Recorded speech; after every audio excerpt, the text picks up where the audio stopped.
السلام علیکم ورحمۃ اللہ وبرکاتہ۔ میرا نام انیلا عاشق ہے اور ترجمہ و تفسیر کلاس میں میرا رول نمبر ہے جنوری 19/115 اور اسائنمنٹ کے لیے ٹاپک ہے سورۃ الحجرات کا خلاصہ اور اس سے مستنبط ہونے والے احکامات۔ خلاصہ: سورۃ الحجرات کا دوسرا نام سورۃ الآداب بھی ہے۔ اس سورت کے بنیادی دو موضوع ہیں۔ ایک یہ کہ مسلمانوں کو حضور نبی کریم صلی اللہ علیہ وسلم کے ساتھ تعظیم کا کیسا رویہ اختیار کرنا چاہیے، اور دوسرے یہ کہ مسلمانوں کے درمیان اتحاد و اتفاق قائم رکھنے کے لیے کن اصولوں پر عمل کرنا ضروری ہے۔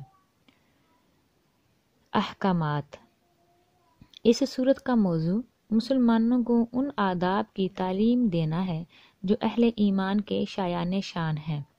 ابتدائی 5 آیتوں میں ان کو وہ ادب سکھایا گیا ہے جو انہیں اللہ اور اس کے رسول کے معاملے میں ملحوظ رکھنا چاہیے، جیسا کہ آپ صلی اللہ علیہ وسلم کی آواز سے اونچی آواز نہ کی جائے۔ نمبر 2 ہے آپ سے کوئی آگے بڑھنے کی کوشش نہ کرے۔ دروازے پر کھڑے ہو کر چلا کر آپ کو پکارا نہ جائے۔ آپ کے آرام و راحت کا خیال رکھا جائے۔ اس کے بعد اسلامی معاشرہ کے آداب ہیں۔ نمبر 1 ہے افواہوں پر کان نہ دھرا جائے۔ بلا تحقیق کوئی ایسا اقدام نہ کیا جائے جو دوسرے کے لیے مالی و جانی نقصان اور اپنے لیے ندامت و پشیمانی کا باعث بن جائے۔ نمبر 2، اگر کسی وقت مسلمانوں کے 2 گروہ آپس میں لڑ پڑیں، اس صورت میں صلح صفائی کی تعلیم دے کر ظالم کے خلاف اور مظلوم کی مدد کا حکم دیا گیا۔ نمبر 3 ہے مسلمانوں کو ان برائیوں سے بچنے کی تاکید کی گئی ہے جو اجتماعی زندگی میں فساد پیدا کرتی ہیں اور جن کی وجہ سے آپس کے تعلقات خراب ہوتے ہیں، جیسا کہ ایک دوسرے کا مذاق اڑانا، ایک دوسرے پر طعن کرنا، ایک دوسرے کے برے نام رکھنا، بدگمانیاں کرنا، دوسرے کے حالات کی کھوج کرید کرنا، غیبت یعنی لوگوں کی پیٹھ پیچھے برائیاں کرنا۔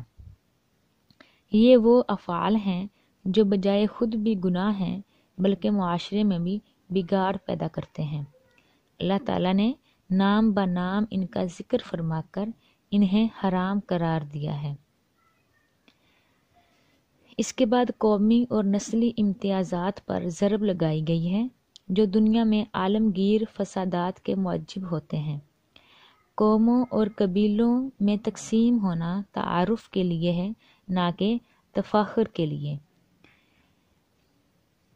اعزاز و احترام کی بنیاد تقویٰ ہے۔ اصل چیز ایمان کا زبانی دعویٰ نہیں بلکہ سچے دل سے اللہ اور اس کے رسول کو ماننا، عملاً فرما بردار بن کر رہنا اور خلوص کے ساتھ اللہ کی راہ میں اپنی جان اور مال کھپا دینا ہے۔ حقیقی مومن وہی ہیں جو یہ روش اختیار کرتے ہیں۔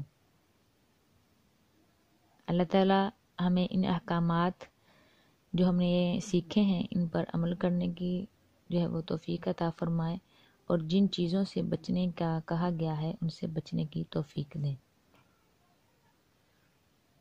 آمین ثم آمین۔ جزاک اللہ خیرہ۔ السلام علیکم ورحمۃ اللہ وبرکاتہ۔